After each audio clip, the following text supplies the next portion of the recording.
ജനതാ പാർട്ടിയുടെ ഭാഗമായിരുന്നു എന്നുള്ള വിമർശനം ഉൾപ്പെടെ മുഖ്യമന്ത്രി മുന്നോട്ട് വയ്ക്കുന്നുണ്ട്. അപ്പോൾ ഈ രീതിയിൽ ഇനി ആരോപണങ്ങൾ വരും ദിവസങ്ങളിലും അടുക്കുമെന്നുള്ള കാര്യത്തിൽ സംശയമൊന്നുമില്ല. മറ്റൊരു വാർത്തയിലേക്ക് കൂടി പോകാം. RSSുമായി ചേർന്ന് മത്സരിച്ചെന്ന പ്രതിപക്ഷ നേതാവ് VD സതീശന്റെ ആരോപണത്തിന് മറുപടിയുമായി മുഖ്യമന്ത്രി പിണറായി വിജയൻ ശുദ്ധ അസംബന്ധം പറയാൻ മടിയില്ലാത്ത ആളാണ് സതീശനെന്നും അക്കാലത്ത് RSSന്റെ ആക്രമണത്തിന്റെ ടാർഗറ്റായിരുന്നു താനെന്നും മുഖ്യമന്ത്രി പ്രതികരിച്ചു.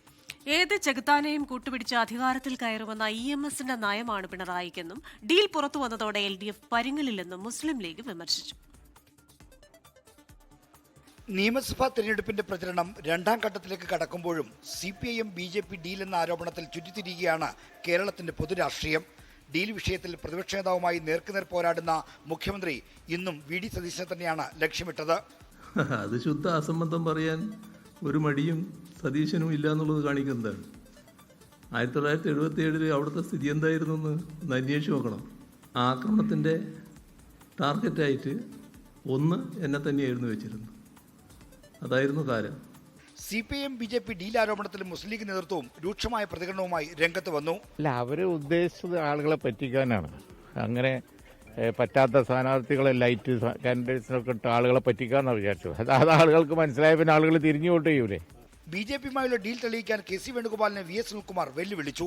DCC പ്രസിഡന്റിനെയും അന്നത്തെ TN പ്രതാപനെയും സംഘടന നടപടിയെടുത്ത് എന്തുകൊണ്ടാണെന്നും അതോടൊപ്പം അന്ന് ഇവിടെ നടന്നിട്ടുള്ള ഈ തെരഞ്ഞെടുപ്പ് പരാജയത്തെപ്പറ്റി KPCC അന്വേഷിച്ച് കമ്മീഷൻ റിപ്പോർട്ട് പുറത്തുവിടാൻ ബഹുമാന്യ KC വേണുഗോപാൽ തയ്യാറുണ്ടോ? ഡീൽ വിഷയത്തിൽ ഇടതുമുന്നണിയെ കടന്നാക്രമിക്കുന്ന പ്രതികരണം ലീഗ് നേതാക്കൾ ആവർത്തിക്കുകയാണ്. ആരെ പിടിച്ചിട്ടെങ്കിലും പണ്ട് EMS പറഞ്ഞ പോലെ ഏത് ചെകുത്താനെ കൂട്ടുപിടിച്ചിട്ടെങ്കിലും അധികാരത്തിലെത്തുക. ആ നയമാണ് മാർക്സിസ്റ്റ് പാർട്ടി സ്വീകരിച്ചിട്ടുള്ളത്. ഡീൽ ആരോപണം PR ഏജൻസി എഴുതി കൊടുക്കുന്നതാണെന്നാണ് CPIMന്റെ പ്രതികരണം. ഈ VD സതീശനെ ഈ കൈ ഇങ്ങെടുത്ത് കാണിക്കുന്നത്, ഇങ്ങനെ എടുത്ത് കാണിക്കുന്നതും മുഖം തിരിക്കുന്നതും അതെല്ലാം അവർ പറഞ്ഞു കൊടുത്തതനുസരിച്ച് ചെയ്തുകൊണ്ടിരിക്കുകയാണ്.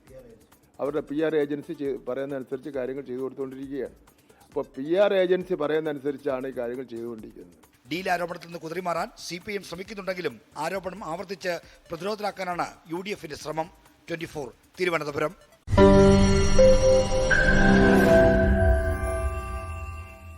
ലോകത്തെവിടെയായാലും ഏത് സമയത്തും 24 വാർത്തകളും ഓഗ്മെന്റഡ് റിയാലിറ്റി പാക്കേജുകളും എക്സ്പ്ലെയിനറുകളും വിശദമായി കാണാൻ ഞങ്ങളുടെ YouTube ചാനൽ നിങ്ങൾക്ക് സബ്സ്ക്രൈബ് ചെയ്യാം.